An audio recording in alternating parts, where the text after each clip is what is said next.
নমস্কার, নিউজ 18 বাংলা ডিজিটালে মিমি রয়েছে আপনার সঙ্গে। আজ আমরা আলোচনা করব ইউক্রেনের রাজধানী কিয়েভে রাশিয়ার সাম্প্রতিক বৃহত্তম হামলা নিয়ে। ফোকাসে থাকছে ইউক্রেনের তাণ্ডব, রাশিয়ার ভয়ঙ্কর হামলায় কিয়েভে মৃত 27, তড়িঘড়ি দেশে ফিরলেন জেলেনস্কি। গত কয়েক সপ্তাহে পশ্চিম এশিয়ার সংঘাত কিছুটা স্তিমিত হলেও ইউরেশিয়ার যুদ্ধক্ষেত্রে কিন্তু এখনও শান্তির কোনো লক্ষণ নেই। প্রায় 4.5 বছর ধরে চলতে থাকা রাশিয়া ইউক্রেন যুদ্ধ আবারও নতুন করে বিশ্বের নজর কেড়েছে।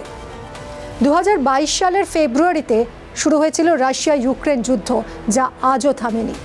বরং সময়ের সঙ্গে সঙ্গে এই যুদ্ধ আরও জটিল, আরও ধ্বংসাত্মক হয়ে উঠছে।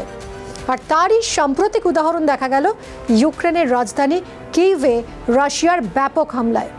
বৃহস্পতিবার গভীর রাত থেকে শুক্রবার ভোর পর্যন্ত কিয়েভ এবং ইউক্রেনের বিভিন্ন অঞ্চলে বড় ধরনের ক্ষেপণাস্ত্র এবং ড্রোন হামলা চালায় রাশিয়া। ইউক্রেন প্রশাসনের দাবি, এই হামলায় অন্তত 27 জন নিহত হয়েছেন এবং বহু মানুষ আহত হয়েছেন। এখনও উদ্ধার কাজ চলছে, ফলে মৃতের সংখ্যা আরও বাড়তে পারে বলে আশঙ্কা করা হচ্ছে। ইউক্রেনের কর্মকর্তাদের মতে চলতি বছরে ইউক্রেনের ওপর এটাই রাশিয়ার সবচেয়ে বড় এবং সবচেয়ে ভয়াবহ হামলা। দেশটির বিমান বাহিনীর তথ্য অনুযায়ী রাশিয়া এই হামলায় মোট 496টা ড্রোন এবং 74টা ক্ষেপণাস্ত্র ব্যবহার করেছে। এর মধ্যে ছিল ক্রুজ মিসাইল এবং ব্যালিস্টিক মিসাইলও। কিয়েভের বাসিন্দাদের কাছে রাতটা ছিল কার্যত একটা দুঃস্বপ্ন। কয়েক ঘন্টা ধরে একের পর এক বিস্ফোরণের শব্দে কেঁপে ওঠে গোটা শহর। ইউক্রেনের বিমান প্রতিরক্ষা ব্যবস্থা হামলা প্রতিহত করার চেষ্টা করলেও বিপুল সংখ্যক ড্রোন আর ক্ষেপণাস্ত্রের কারণে সবকিছু আটকানো সম্ভব হয়নি। হামলার খবর ছড়িয়ে পড়তেই হাজার হাজার মানুষ নিরাপদ আশ্রয়ের খোঁজে বাড়ি ছেড়ে বেরিয়ে পড়েন। বহু মানুষ শহরের ভূগর্ভস্থ মেট্রো স্টেশন এবং বাংকারগুলোতে আশ্রয় নেন। ইউক্রেন প্রশাসন জানিয়েছে, শুধু কিয়েভ শহরেই প্রায় 50,000 মানুষ রাত কাটিয়েছেন মেট্রো স্টেশনগুলোতে। সকালে যখন আলো ফুটল তখন দেখা গেল কিয়েভের বিভিন্ন এলাকায় আগুন জ্বলছে। অনেক আবাসন ক্ষতিগ্রস্ত হয়েছে, বাড়ি ভেঙে পড়েছে। শহরের বিভিন্ন জেলায় ক্ষেপণাস্ত্রের আঘাতে ধ্বংসাবশেষ পড়ে রয়েছে, ব্যাপক ক্ষয়ক্ষতি হয়েছে। একটা বুলেভার্ডের পাশে হোটেল, সেই হোটেলও ব্যাপকভাবে ক্ষতিগ্রস্ত হয়েছে। সবচেয়ে ভয়াবহ দৃশ্য দেখা যায় নিপ্রো নদীর পূর্ব তীরের একটা আবাসিক এলাকায়। সেখানে একটা 9তলা অ্যাপার্টমেন্টের বড় অংশ পুরো ধসে গেছে। উদ্ধারকারী দল সারা দিন ধরে ধ্বংসস্তূপ সরিয়ে প্রাণের খোঁজ চালাচ্ছে। প্রশাসনের আশঙ্কা, এখনও অনেক মানুষ ধ্বংসাবশেষের নিচে আটকে থাকতে পারেন। কিয়েভের মেয়র ভিতালি ক্লিচকো এই হামলাকে গত 4 বছরেরও বেশি সময় ধরে রাজধানীর ওপর চালানো রুশ হামলাগুলোর মধ্যে সবচেয়ে ভয়াবহ বলে বর্ণনা করেছেন। তবে এই হামলা খুব একটা অপ্রত্যাশিত যে ছিল সেটা নয়। গত কয়েকদিন ধরেই ইউক্রেনের প্রশাসন এবং সামরিক বিশ্লেষকরা আশঙ্কা প্রকাশ করেছিলেন যে রাশিয়া খুব শীঘ্রই বড় ধরনের হামলা চালাতে পারে। এমনকি ইউক্রেনের প্রেসিডেন্ট ভলোদিমির জেলেনস্কিও হামলার কয়েক ঘন্টা আগে জনগণকে সতর্ক করেছিলেন। হামলার সময় তিনি আয়ারল্যান্ড সফরে ছিলেন। জেলেনস্কি দেশবাসীকে সতর্ক করে বলেছিলেন যে সবাই যেন নিরাপদ আশ্রয়ে থাকার প্রস্তুতি নেন এবং শিশুদের বিশেষভাবে সুরক্ষার বিষয়ে যেন সতর্ক থাকেন। কিন্তু হামলার ইন্টেন্সিটি এতটাই ছিল যে কেউ কল্পনাও করতে পারেননি। হামলার খবর পাওয়ার পর প্রেসিডেন্ট জেলেনস্কি দ্রুত আয়ারল্যান্ড সফর শেষ করে দেশে ফিরে আসেন। হামলায় ক্ষতিগ্রস্ত এলাকাগুলো পরিদর্শন করেন। সেখানে দাঁড়িয়ে তিনি পশ্চিমী দেশগুলোর প্রতি অসন্তোষ প্রকাশ করেন।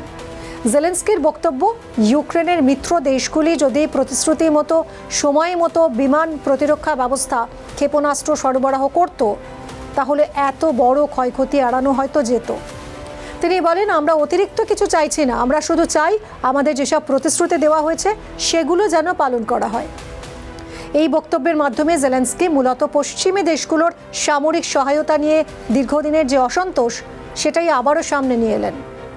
অন্যদিকে রাশিয়া, তারাই হামলাকে আত্মরক্ষামূলক পদক্ষেপ বলে দাবি করেছে। রাশিয়ার প্রতিরক্ষা মন্ত্রক জানিয়েছে যে তারা ইউক্রেনের সামরিক ঘাঁটি, জ্বালানি পরিকাঠামো এবং বিভিন্ন বিমানবন্দর লক্ষ্য করেই এই হামলা চালিয়েছে। মস্কোর দাবি, সাম্প্রতিক সপ্তাহগুলোতে ইউক্রেন রাশিয়ার একাধিক তেল শোধনাগার এবং জ্বালানি ইনফ্রাস্ট্রাকচারগুলোয় ড্রোন হামলা চালিয়েছে। আর এর ফলে রাশিয়ার বিভিন্ন অঞ্চলে জ্বালানি সরবরাহের সমস্যা তৈরি হয়েছে। এমনকি কিছু এলাকায় পেট্রোল রেশনিং চালু করতে হয়েছে বলেও জানা গেছে। শুধু তাই নয়, 2014 সালে রাশিয়ার দখলে যাওয়া ক্রিমিয়াতেও সম্প্রতি ইউক্রেনের হামলার পর জরুরি অবস্থা ঘোষণা করতে হয়েছে। ইউক্রেন স্পষ্ট জানিয়ে দিয়েছে তারা রাশিয়ার সামরিক এবং জ্বালানি পরিকাঠামোর ওপর চাপ বজায় রাখবে। আর এই পরিস্থিতিতে ইউরোপের বিভিন্ন দেশ উদ্বিগ্ন হয়ে পড়েছে। হামলার সময় ইউক্রেনের প্রতিবেশী এবং ন্যাটোর সদস্য দেশ পোল্যান্ড নিজেদের যুদ্ধবিমান আকাশে পাঠায়। একই সময়ে ফিনল্যান্ডও নিরাপত্তার স্বার্থে অস্থায়ীভাবে আকাশপথে কিছু বিধিনিষেধ জারি করে। আর এই ঘটনার পর আন্তর্জাতিক মহলে আবারও প্রশ্ন উঠতে শুরু করেছে, রাশিয়া আর ইউক্রেনের এই যুদ্ধ আদৌ কবে শেষ হবে? কারণ যুদ্ধ যত দীর্ঘ হচ্ছে ততই বাড়ছে সাধারণ মানুষের দুর্ভোগ। লক্ষ লক্ষ মানুষ ইতিমধ্যেই ঘরছাড়া হয়েছেন, হাজার হাজার মানুষ প্রাণ হারিয়েছেন, আর প্রতিদিনই নতুন করে তৈরি হচ্ছে মানবিক সংকট। কিয়েভের এই সাম্প্রতিক হামলা আরও একবার দেখিয়ে দিল যুদ্ধের ময়দানে শুধু সেনাবাহিনীই নয়, সবচেয়ে বড় মূল্য দিতে হয় সাধারণ মানুষকেই।